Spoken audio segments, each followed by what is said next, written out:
Clients always ask me when they're getting ready to go to trial, how does a trial work? How many jurors are there? What are the steps of a trial? I always get those questions from clients when we're preparing for a trial, and rightfully so. In this video, I'll explain to you exactly how the trial steps work in the trial process. Hello folks, I'm Andrew Williams, and this is another edition of the Fedora Lawyer. I'm a board-certified criminal defense attorney with 28 years of law practice behind me. I've been trying cases for a long time, and on this channel, I share my years of experience with you to give you a better understanding of the law. Jury trials are very, very stressful, but the more you know about them, the less anxiety you'll feel if you ever have to go through with one. The very first step of the trial is called the voir dire, and this is when a panel of 30 to 60 prospective jurors come into the courtroom and they sit down to be questioned by the judges and the attorneys. Once seated, the judge will explain to them what their duties are and what they're required to do at this point in the trial. He will also tell them that they must answer the questions from the judge and the attorneys honestly. Once the judge is finished explaining things to them, each attorney gets a chance to talk to the jurors as well. The prosecutor gets to go first and will explain the things the state thinks are important. The prosecutor will ask jurors questions related to what the state must prove to get a conviction. And once the state prosecutor is done, the defense attorney gets a go at it too. And he will explain things from his point of view and ask the jurors questions and explain things to them that he thinks are important. Both sides want jurors who they think will view things from their point of view. Now, after the judge and the prosecuting attorney and the defense attorney are done talking to the panel of jurors, the attorneys get to strike off a certain number of jurors for any reason they want. These are called peremptory challenges. And then the first 6 or 12 people who are not crossed off by either side will sit on the jury. It will be 6 jurors for a misdemeanor trial and 12 for a felony trial. Once the jurors who will hear the case are chosen, then the rest of the panel gets to leave. They don't have to stick around for the rest of the trial. The next step is the state gets to make an opening statement of what they think the evidence will prove. And then the defense attorney gets to go at it from his point of view.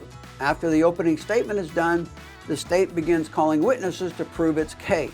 Each witness will come in one by one and be questioned first by the state's attorney. This is called direct examination. And then by the defense attorney. This is called cross-examination. The witnesses will testify one by one so they don't hear the testimony of any other witness, which might slant their testimony a little bit. None of the witnesses are allowed to talk to any other witness about their testimony during the trial. Once the state is done calling witnesses and presenting evidence, the defense gets a go at it if it wants to. It doesn't have to. The defense could present witnesses or tell its side of the story, or it can simply rest and not present any evidence at all. If the defense does present a case, the very last person that will testify will normally be the defendant. But the defendant never has to testify if he doesn't want to. He has an absolute right to remain silent. The defendant never has to testify, never has to open his mouth or say anything. It's the state's burden to prove its case beyond a reasonable doubt without any help from the defense. Now, after all the witnesses have testified and all the evidence has been introduced, the judge will read the final instructions to the jury known as the charge, or the judge will charge the jury. Then the state can make a closing statement of what he thinks the important things are, after which the defense attorney makes a closing statement of whatever those important parts are from the defense's point of view, and then the state's attorney gets one last word because the state has the burden of proof. So they always get the last word. Once the closing arguments are done, the jury will go into a private room and deliberate until they come to a verdict of guilty or not guilty. All verdicts have to be unanimous. Either all jurors have to say guilty or they all say not guilty. Anything in between results in what's known as a mistrial. If the person is found guilty, he might either go into custody or some other type of punishment, probation or whatever. If the person is found not guilty, then they go home, free as a bird. They walk out of court right then and there. All right, well, those are the basic steps in a jury trial. There's a lot more to it, obviously, but those are the basic steps in a nutshell. Now you can watch TV and you'll understand exactly what's going on and you'll know if they get something out of order.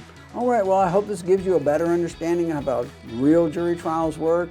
If this was helpful, you can hit the like button for me. If not, tell me that too, so I can make whatever changes are necessary to make the videos better. If you like getting informative videos like this, you can also hit that subscribe button if you want. I plan on making a lot more informational videos like this on all sorts of legal topics in the future. So leave a comment if you like, and if there's something you want me to talk about in the future or something you want to know about, let me know and I'll try and put together a video for you. You can also visit my website at andrewwilliamslaw.com. For now, this is Andrew Williams, the Fedora Lawyer, signing off.